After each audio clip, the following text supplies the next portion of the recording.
Oh, hi there. As many of you know who live in Vancouver, Daniel and Henrik Sedin have retired. I can't be the first person to have made a video about this. In fact, I know I'm not because the hockey guy beat me by like 5-6 hours. Anyway, they have retired. I saw the press conference where they were answering questions. Those are good to watch, you know, just to kind of get a general impression. Not that I didn't have one, or most people around here don't have one, of Henrik or Daniel Sedin, but it does give you a chance to kind of learn from them, from how they answer questions, what's their demeanor, and that sort of thing. And that's important for you know, new players that have just joined the team, or young unexperienced ones, and it really gives you a sense of where they're coming from, how confident they are, how strong they can be on the ice. I know it's different being an NHL player off the ice as it is on the ice. In fact, they commented that on the press conference. They said, well, Henrik and Daniel were better players off the ice than they were on. I would disagree with that. I mean, there were a number of times where Henrik and Daniel, I guess, you know, needed to be a little bit better. Obviously with them coming just a little bit too short with winning the Stanley Cup in 2011. That was pretty important and really pivotal for their career. And I think that the Sedins retiring now it's in their best interest. I mean, they're both 37 years of age. They came off a season where they had, you know, a very bad plus minus, but they still, you know, were able to get goals and assists. You know, both of them combined are still 100 points, probably more. And they were second liners for the most part. I know they got quite a bit of time on the power play, but you know, they were the second liners that team needed. Obviously, you know, on the fly things change. Sometimes they were first liner, sometimes they were, you know, put on third line or whatever. But you know, all this kind of gets confused unless you're watching every game. And the problem is, for the team, I don't think it's as good. I think they need the Sedins for another year, because I don't see any players that they could be getting that will fill in the gap of the second liners, because the top 4 point getters, Henrik and Daniel being second and third, Brock Besser was the first. Really positive signs from him. You know, he's confident. He played well on a bad team and was able to get things done. He got a lot of goals, and you know, he's got a really bright future, I think. Bo Horvat, I never really jumped on board with that train, because a lot of people were saying, oh, he's going to be the next captain and all this, and he's going to have a long, successful career with Vancouver, and he's going to take us places. I mean, I don't mean to, you know, rag on the guy, but, you know, I don't see that happening. I mean, he was 4th in scoring. He did get injured, and I remember Squire Barnes saying the Canucks were a better team when he was not injured and he was playing. The statistics show that that was definitely true. But there are other factors. I mean, he's X amount of pounds and, you know, 6 foot-ish tall. I don't know his exact specifics. And he got, you know, 40 points, which is, you know, it's kind of average, really, even for a unsuccessful Vancouver Canuck team, especially for a first liner. I'm hearing, you know, that obviously he's one of the gritty, you know, he's going to get go in the hard places and, you know, basically get the dirty goals, as some would say. That's a possibility, but I still don't think he's strong enough. I mean, he's 22 years of age, so that means he's had a few years where he can most certainly train and get exercise like an adult, because it isn't really until you're about 18 years oldish that you can really start working out like an adult. Before that, obviously you're doing your exercise, you're doing your running, and a little bit of weights, but it isn't really until you're at about 18 years of age that you can really start really getting into it. And at 22, he's had the opportunity to get stronger, and obviously he's been taught the most efficient ways of training, and he still, to me, doesn't look strong enough on the puck. Neither does Brock Besser, but Brock Besser is a different type of player. He's a sniper. He goes to places, he thinks, and he's able to, be in the right place at the right time and get those goals. Now, he'll be more vulnerable to shut down teams and shut down defense strategies, but if he can get loose, he can definitely put pucks behind the net. And that's very important for this team, because the Vancouver Canucks were a very low scoring team this year. Daniel Sedin came in second, and he had, 52 points so far? That's just, it was good for him, but as for the team itself, that's not really good enough. I think Henrik and Daniel Sedin did quite well, and 50 points from them, 37 years old, I think is respectable. And they really, played the second line quite well. Because you go further down the totem pole to, the 5th and 6th and 7th and 8th highest scoring players on the Canucks, and they were like 30-point guys. Like Sam Gagner, I remember years ago when he was on Edmonton, him complaining about his overall percentage score on EA, NHL, whatever year it was. He was saying that they underestimated how good he was. No, actually, they were actually quite accurate. He's not that good. It's hard to perform well on a bad team, but, Brock Besser was able to do it, and Sam Gagner is not old. In fact, he's at about the right age where he should be playing his best hockey, but he clearly isn't. He's not even 30 yet. And the thing is, a lot of the players on the Canucks team are between 20 and 30, as is for most teams, but when you're in that frame of age, physically you should be at your best. But obviously, dollars and cents, there's a reason they paid the Sedins a lot more money than they did these guys. It's because they were better hockey players. There are other guys like Sven Barchi. He's at about the right age. I think he's 25-ish.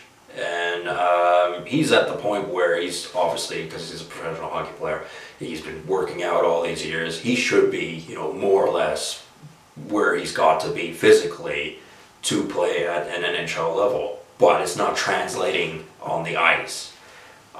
He doesn't look like NHL caliber to me. And there are another number of other players that are like, they just massively underperformed. At the beginning of the year, I was really on Eric Goodbranson. I made a video about that, and then I sort of backed off on that one. Obviously the idea of, big defensemen who can also fight when the time comes for it is important, but he was an underperformer, and, as I said, he's got to earn the money he's got, and, I did make an implication of what I figured why he got a bigger paycheck than, his physical abilities warranted. I forget how much he made. I think he's making $3 million a year or something like that. That's a lot of money.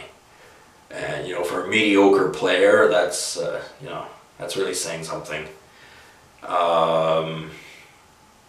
Like, I know this is definitely an unpopular opinion, but I think Alex Edler, he's not particularly old, but I actually like him as a Vancouver Canuck, and I think, you know, there have been some bonehead plays that he's made, but overall he's been a good player for the Vancouver Canucks.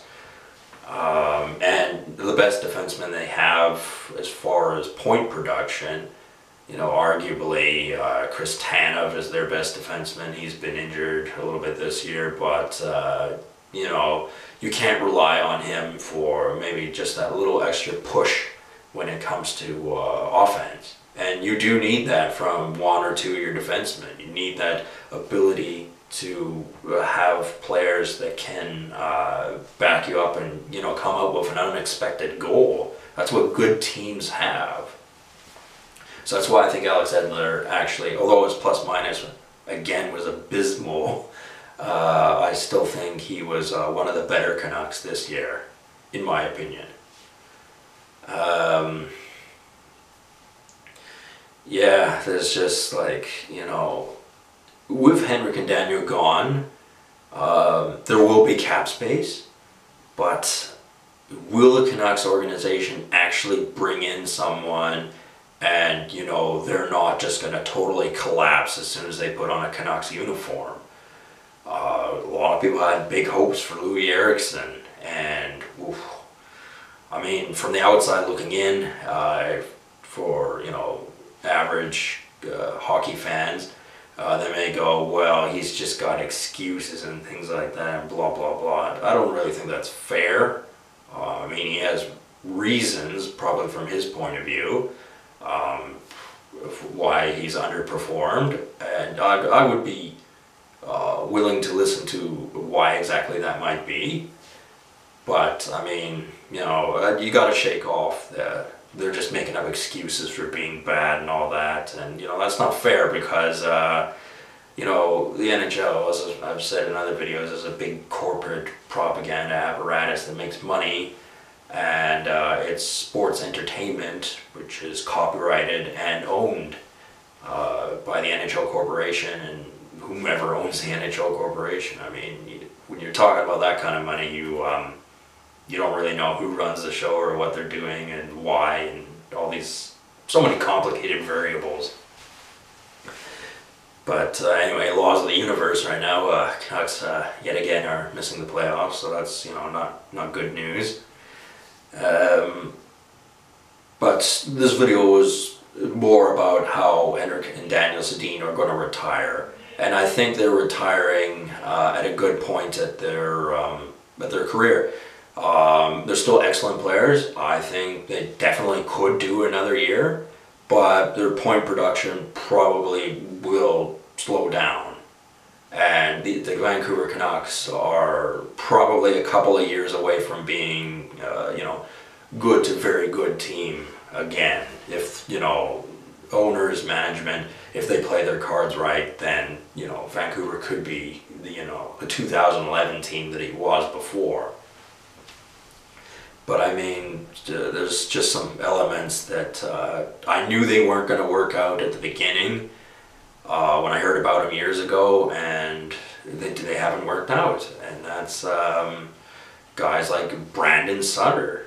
For some reason, I don't know if he wanted to come here or the Vancouver Canucks organization wanted him here, but the first circulation of his name around here is when Ryan Kessler was, you know, on the trading block. He didn't end up getting traded that year, and he ended up going to Anaheim, obviously. But at first, the Penguins wanted him, and they were going to give the Canucks Brandon Sutter. And you know, Brandon Sutter's, you know, not a good hockey player. I'm sorry to say, it's just the truth. And I mean, Kessler's had some okay years in Anaheim, and you know, he didn't want to play here anymore, and, you know, after what he did to Corey Schneider, you know, offhand hearing, you know, the butt end of the story, you know, and I'm really pro Kessler after that. Thought it was an uncalled for move on his part, but you know, this is all offhand, so I mean, obviously don't know the story or anything, but you know, that's just another subject altogether. But yeah, it's players like that, you know, Brandon Sutter, Sam Gagner, Sven Barchi, I don't see them being good enough to be top six forwards. Uh, Maybe they can get more done with more ice time, even though I don't think most of those players were particularly deprived of ice time. Like, I don't think Sam Gagner was, and probably not Sven Barchi either. Brandon Sutter, you know, probably he was. That's probably a legitimate reason. But there are other players that, you know, they had the time on the ice when they were around, when they weren't injured and things like that, and they just didn't perform well. And the goaltending situation, I mean, I like Markstrom, but, you know, he's what you'd call a good backup goalie. He was like, you know, like a Curtis Sanford, like a tall Curtis Sanford, in my opinion. Like, he could play well, but he wasn't a number one goalie. If people remember Curtis Sanford, yeah, I actually liked him as a goalie. But anyway, I think that whole team, it's not just about the youth movement, because there's not really a big youth movement. Most of those guys, as I said, are early 20s to 30. So that's not really a youth movement, that's just a younger movement. And I mean, Henrik and Daniel are obviously the oldest players on the team, and that's only two of them. I would consider a youth movement being like, you know, having a number of players that are between 22 and 26. That's what I would consider a youth movement, and you know, a lot of the players are actually, you know, getting close to 30. And they don't have that look about them like they're going to get to the next stage, you know, get better. They look like they've already reached their glass ceiling. And, you know, it could be a long while before the Canucks are consistently a good team again. Maybe years. Like, they could be like Edmonton, except, you know, Edmonton had the advantage of, you know, always getting the top draft picks. And Vancouver's been cursed by not being able to get them. But, you know, obviously really talented players have been picked late in the draft. Like, you know, you get Pavel Bure, Henrik Zetterberg, all those sorts of guys picked late in the draft and play well. Or did play well, I should say. So, you know, not getting number one is you know, it doesn't mean you can't get a good player out of the draft. But yeah, all things speaking, I think Henrik and Daniel, it's the right decision for them to retire, because the Canucks team is just not a Stanley Cup contender right now, and they're at their point of their career where, you know, maybe they put on another year where they play just as well as they did this year, but, you know, it's really up in the air. They're getting older, you know, they're kind of expensive, and, you know, it's a good time for them to retire. I don't think it's a good time for the Canucks organization to have them retire, because they just don't have the talented players to be good enough to be second liners.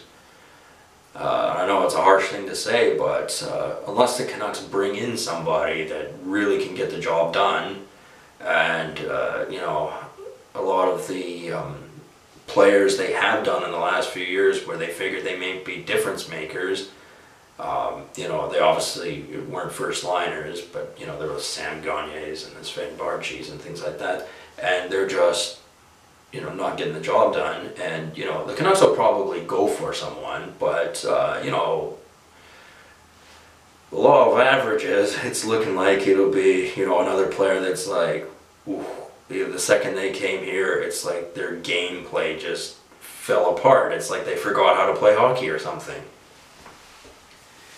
And yeah, that's unfortunately getting back to ragging on Louis Eriksson, because you know, he was a good player on other teams, and like on Vancouver, it's just like, wow, is he bad? Like, what happened? Does he have some sort of like secret injury that he can't talk about or something, or what? I don't know. Those are all just hypotheticals. But anyway, I support Henrik and Daniel Sedin's decision to retire. Is the major point I wanted to make about this. And I don't think that the Canucks not doing well is their fault, and I don't think they should be blamed for that. I think the blame goes elsewhere. There's plenty of blame to go around, I think. Anyway, I will talk to you guys later. Have a good one.